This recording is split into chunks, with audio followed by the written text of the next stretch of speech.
Hey everyone, it's Michael. Just a couple of weeks ago, I brought you the story of the Careaga family, a blended family that had lived in a forested region of Kitsap County, just west of Port Orchard and Bremerton. There, 43-year-old Johnny Careaga and his wife, 37-year-old Christale, lived with their two 16-year-old sons, Hunter Schaap and Johnathan Higgins. Both entered the marriage with one son from prior relationships, and the four members had become a family during their time together. Johnny and Christale operated a few businesses nearby, including a coffee stand, a taco shop, and a legal medical marijuana grow operation, the latter of which spawned many theories about what happened next. On the evening of January 27, 2017, Hunter Schaap called 911, pleading with the operator to send help as both he and his family had been shot. Kitsap 911 reporting. Help, my whole family shot me too. What's the address? Now. What's the address? 13417 Tenino Drive West. 13417. 13417 Tenino Drive West. Come now. What's the tonight? You said tonight. You said Tenino Drive West. 13417 Tenino Drive West. Okay. Edmonton, Washington. Okay. Listen. I'm dying. I'm shot right now. My family's dead. Who did it? Someone came in. There's someone here with a gun. I don't know if you believe me. You need to come now. How many people? I don't know, bro. Just fucking come, yo. Where are you shot? Fucking dead. Come, man. Where are you shot? I'm fucking shot, bro. I don't know where I'm. By the time that authorities arrived at the Cariaga home minutes later, they found it engulfed in flames. Firefighters would work to extinguish the blaze, and inside they would discover three bodies: Christale, Johnathan, and Hunter. But the body of family patriarch Johnny Careaga was missing. Days later, the body of Johnny was found on a remote road in North Mason County. There, on an isolated road on a tree farm, his body had been left inside of his truck, both having been badly burned. While police have been circling around persons of interest in the 5+ years since this crime occurred, including a member of the Bandidos Motorcycle Club named Danny Kelly Jr., no one was ever officially named a suspect or charged with involvement in the crime. At least, not until yesterday, June 6, 2022, when 3 men were officially charged in connection with this vile quadruple murder.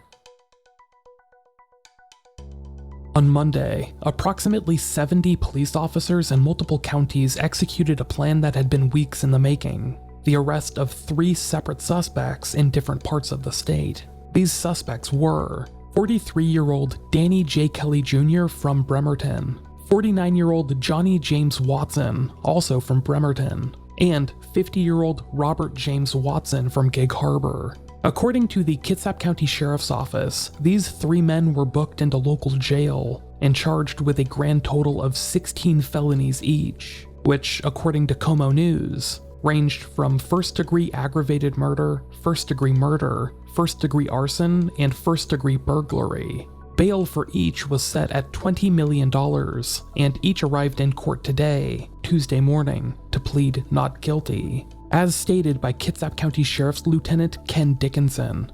2 of the 3 people we've arrested today are associated with the Bandidos Motorcycle Club. We've been working very hard, and these are the types of people we need to get off the street.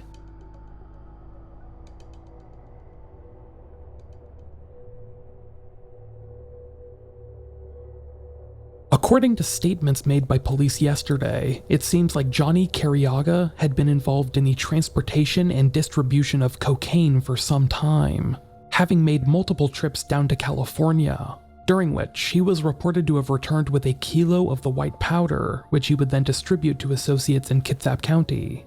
This had reportedly brought him into contact with the Bandidos Motorcycle Club, primarily Robert James Watson, the leader of a local chapter, to whom one of Johnny's associates began directly selling cocaine to. As reported in my original episode, Danny J. Kelly Jr. was one of the first persons of interest identified by police. An old close friend of Johnny's, the two had many ties to one another. Danny had actually been Johnny's best man at his first wedding, and the home that the Cariagas lived in had originally belonged to Danny's family. However, sometime before the murders, the two had had a falling out. reportedly related to Danny stealing money from Johnny. Eventually, when Johnny started selling cocaine in Kitsap County, he came into contact with other members of the Bandidos Motorcycle Club. At the time, Danny J. Kelly Jr. was in the process of joining said club. On the night of the murders, the Careaga family had some friends over, but at some point that evening, Johnny had received a phone call prompting him to leave quickly. He ended up driving to the parking lot of a nearby grocery store, where surveillance cameras found him parked next to another vehicle for a few moments before driving off. At around this time, it's believed, the friends that the family had over left. Before Johnny could make it back home, police alleged that the 3 men charged with the family's deaths arrived at the Careaga home and began shooting. In quick succession, they reportedly killed Johnny's wife, Christale, then her son, Johnathan Higgins, and then finally Johnny's son, Hunter Schaap. Hunter, it's believed, was walking inside with a pizza at the time that the men arrived, and was shot by the 3 men in the family's driveway and left for dead. When the gunmen were inside, supposedly looking for money, it's believed that Hunter made his panicked phone call to 911.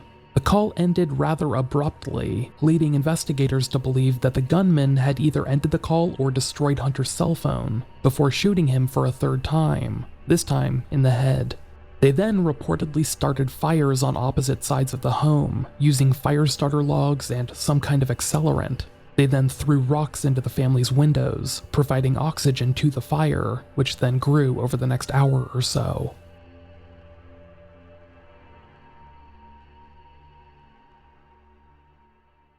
Later on, the 3 men charged with the deaths of the Careaga family exhibited strange behavior, or had evidence implicating them in the shooting deaths and cover-up come to light. Danny J. Kelly Jr., the primary person of interest since 2017, had been spotted by a witness driving Johnny's truck away from the crime scene. This struck the witness as very odd, because they knew Danny and knew he had had a falling out with Johnny sometime prior. Additionally, do you remember the surveillance footage of Danny from inside of a local Target, publicized by authorities in 2018? Well, it turns out that this footage, recorded more than a week before the murder, showed Danny going into the store to purchase a prepaid burner phone. He, or someone else, then reportedly used this phone to communicate with Johnny Careaga almost exclusively for 10 days before the killing. Suspiciously, these calls ended shortly before the murder, even though the phone did not expire until April of 2017. Robert Watson, another suspect in the crime and the leader of a local Bandidos chapter, reportedly arrived at another club member's home at approximately 4 a.m. the day after the murders. Missing his pants, he reportedly asked to borrow a pair and clean himself up, claiming, per the Kitsap Sun, that he had gotten into a fight with a homeless black man. The next evening, Watson called 911 and claimed that his truck had been broken into days beforehand, and a handgun that he had stored inside had been stolen. Why he only thought to report it then, the day after a quadruple murder nearby, we can only guess at. Johnny Watson, the 3rd individual charged with the murder of the Careaga family, was believed to have been the driver of the 2nd vehicle that Johnny Careaga met with on the night of the murders. The week after authorities released this surveillance video, showing this random meetup in a grocery store parking lot, Johnny Watson's Mercedes was found stripped and dumped in the Puyallup River, according to detectives. It's also worth pointing out that DNA found on at least one of the rocks thrown into the Careaga home was consistent with Johnny Watson.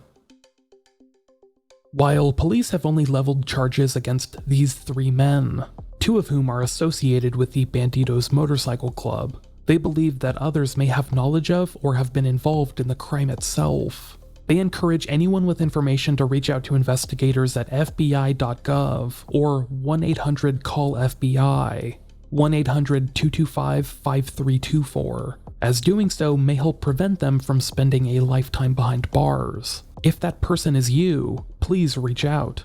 Now, I'm going to play audio from a press conference held this afternoon on June 7th, 2022.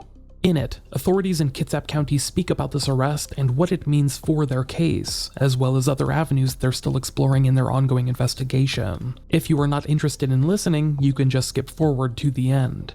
While we can almost assuredly look forward to a long trial process in the near future, there seems to be hope on the horizon that this story is close to being resolved. Okay, we'll go and get started. So thank you for everybody for being here. We appreciate it. I know you've already gotten the information that you need to get from the court, I assume. And you've been over to the courthouse. Now is our time to give you an opportunity to ask some questions about the recent arrests in the Careaga murder investigation. So I'm Lieutenant Ken Dickinson. I'm the Public Information Officer for the Sheriff's Office. Behind me, I have Sheriff John Giese, who will make a statement here in just a second. I also have members of our Detective Division, Detective Sergeant Lisa Gundrum, Detective Chief Russ Clitheroe, Detective Lieutenant Chad Birkenfeld, and then from the FBI Office in Seattle, Assistant Special Agent in Charge, Kelly Smith. Okay, so the Sheriff will make a quick statement. At that point, we'll open it up for questions.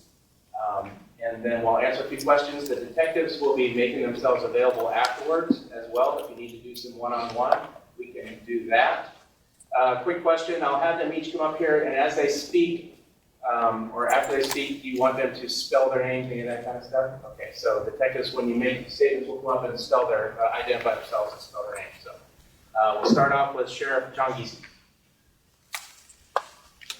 Good afternoon, everybody. My name is John Giese. I'm the Kentucky County Sheriff's Office. I have a short statement I'd like to read to you.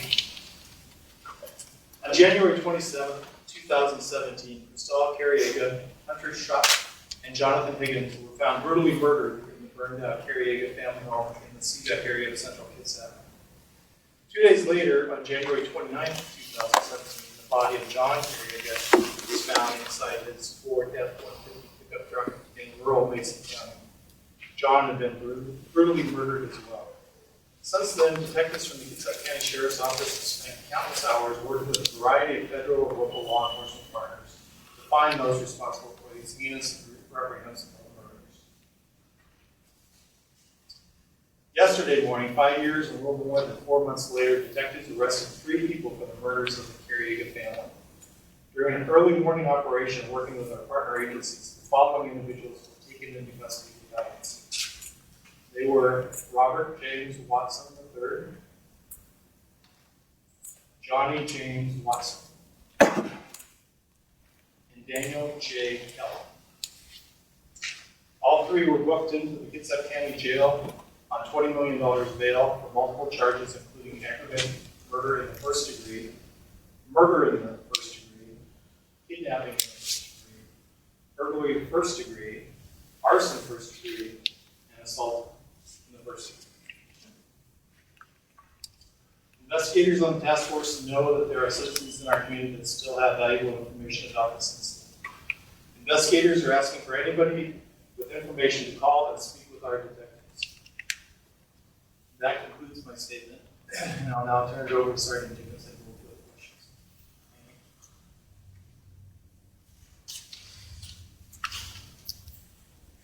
Okay, so any questions for any of our investigators? Yeah, the motive for the crime.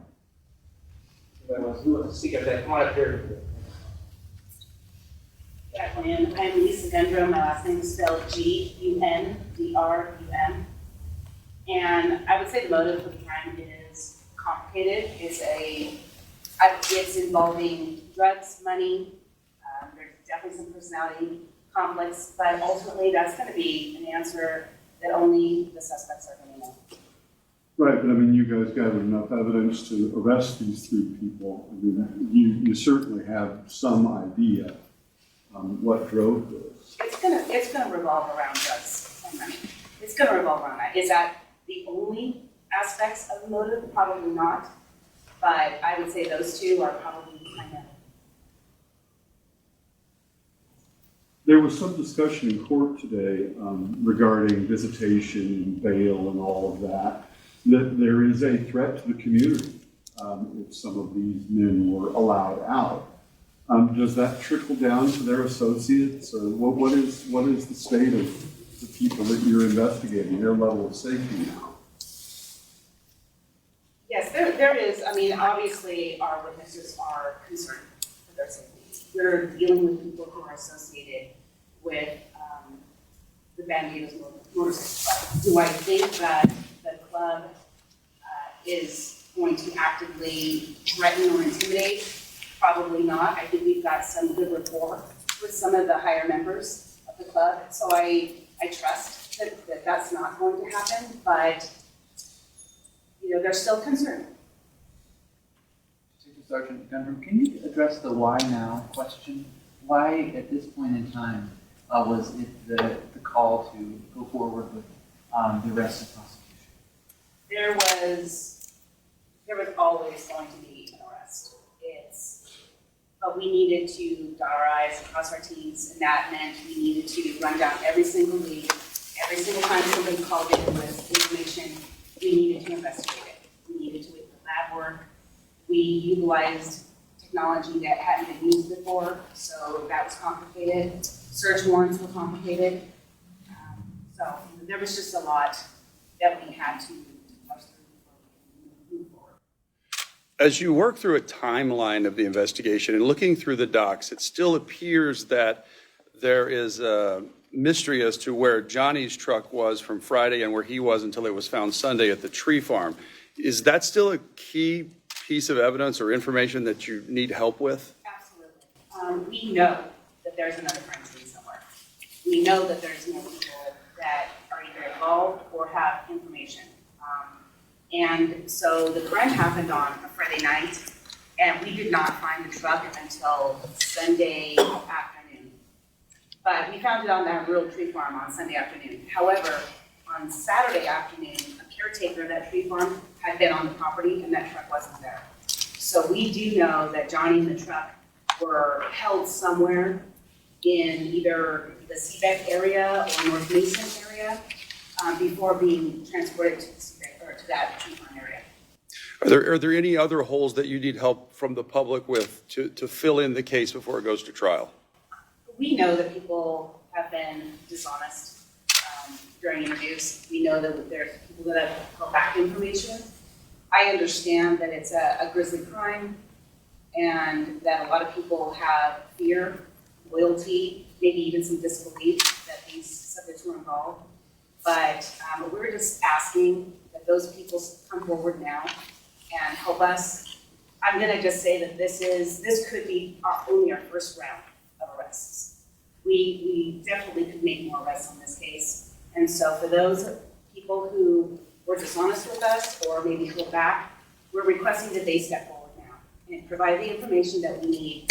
And again, I understand why maybe they had some misgivings initially, but now is really the time. Detective, when you consider drugs and cash may have been a motivating factor, and then compare that to what your investigators saw at the home, do you think that was a split decision? No, this was premeditated. This was not this was not something that just randomly happened, just based on everything we found, if that's answering the question. From what you're describing, the haphazard attempt at causing accelerant. Right, but the accelerant and the starter blocks that were used to start this fire were brought to the scene. They were not inherent from the house. So they came with accelerant. They came with those starter blocks. They came with the idea of what they were going to do. Detective, can you just ask one thing in regards to what you were saying about how this is kind of the first round of arrests? Can you maybe comment on how active the Bandidos are in this community and any sort of investigation is going into drug trafficking across state lines? I don't have direct information about that, and there are some other aspects that we're looking into that are not quite ready to be fully looked at. Again, on the Bandido question, two questions. According to court paperwork, it suggests that perhaps suspect Kelly was promoted within the gang following the murders. Is that your working theory, that this was maybe an initiation of some way for him to prove himself to the higher members? From my conversations with members of the club, that when you are at the point of this crime, he was a hang around, which is basically the very bottom of the totem pole. And he was being sponsored by Mr. Watson, Robert Watson.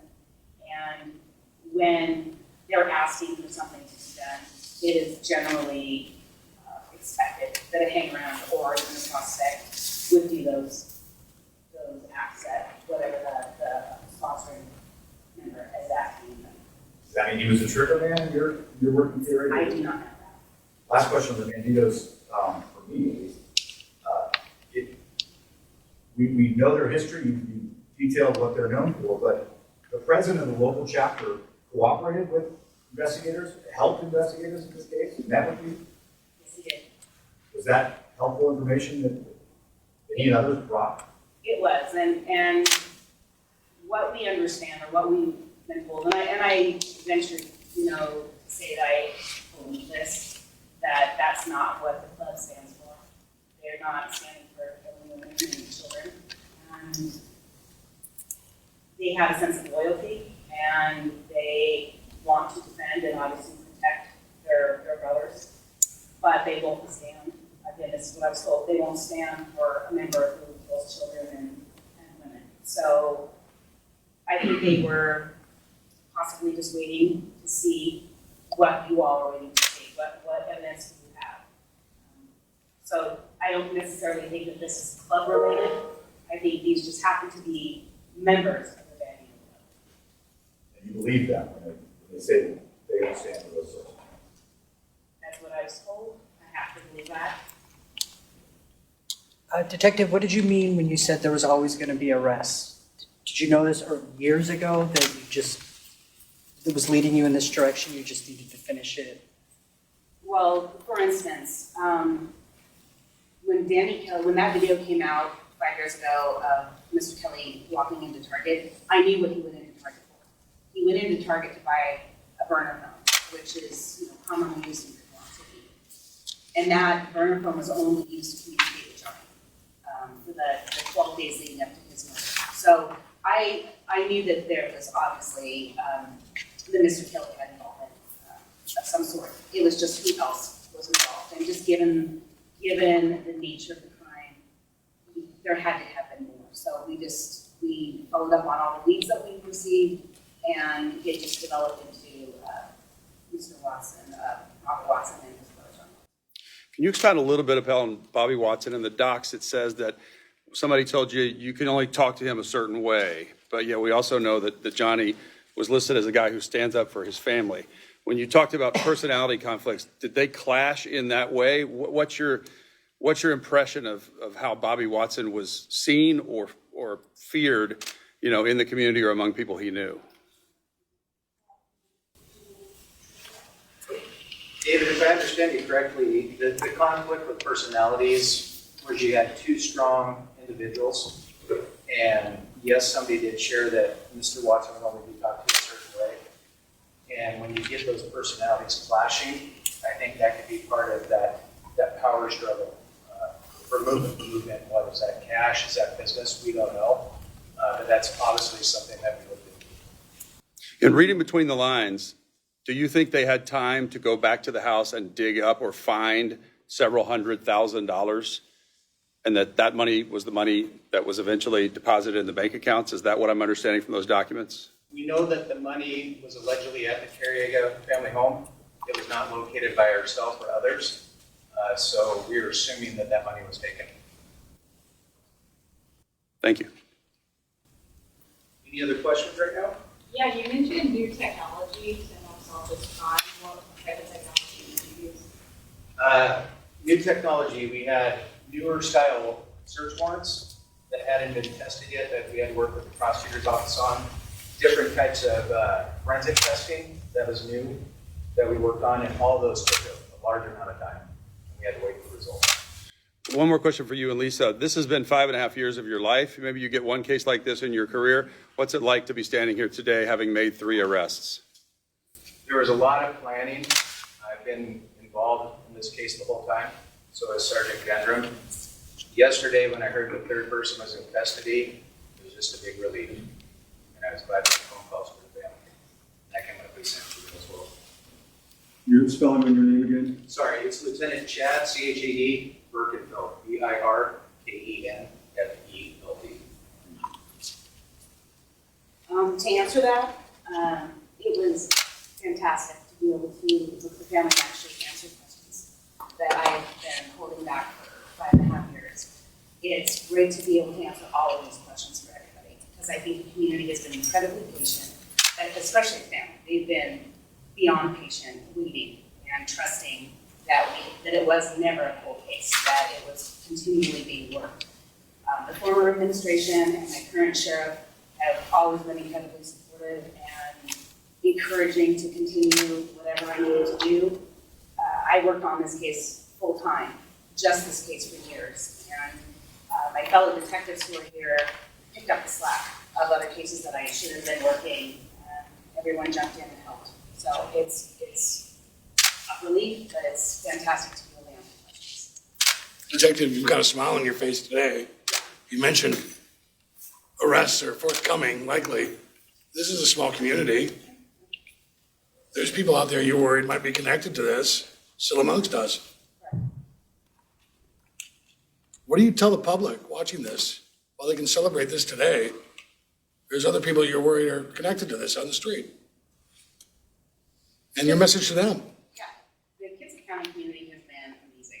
They have called in tips, they have emailed, they have even private Facebook message, a lot of information that they know. I have no doubt that people will be calling. I am, again, asking for the people who we've already contacted or who refuse to talk to us or maybe only provided partial information to now come forward. Because now is the time to help us hold these gentlemen accountable and anyone else that rendered criminal assistance. What's your message to anyone else? Again, I understand because of the nature of this crime why you perhaps did not give us the information at the time, or maybe why you lied at the time. However, these gentlemen are now in jail on a no bail hold. They're not getting out, and I just ask you to step forward, to not become wrapped up in this. If you were providing criminal assistance, then step forward and let us address that at this time. Sergeant Gundrum, can you address whether during the arrests additional evidence was gathered and if the 3 suspects chose to talk to police? None of the suspects wanted to speak, and no additional evidence was found. Okay, any other quick questions? Like I said, all the detectives, or both detectives, will be here. Excuse me. Was this related out front, whatever this was? Say it again? Was this scuffle at the front door related in some way? Well, we're not sure. Yeah. We have to find that out. Yeah. I'll find that out. In the meantime, I'll come back with some information about it. Thank you. Just to follow up on the idea that there was money at the home and that was taken, is it your feeling that it was taken during the commission of the crime, or that someone came back and dug it up? Our belief is it's during the commission of the crime, however long that process was, due to the fact that the previously released video of Mr. Careaga being down at Camp Union and the time to Hunter's 911 call, that there was ample time for somebody to take that money while they were on scene.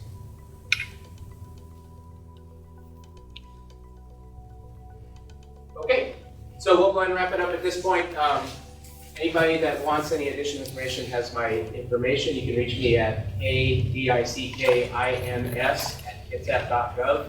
I can make available whatever photos or whatnot that you need, so give me a call. And like I said, the detectives will be available here for a few more minutes for additional questions. Thank you for coming. Thank you.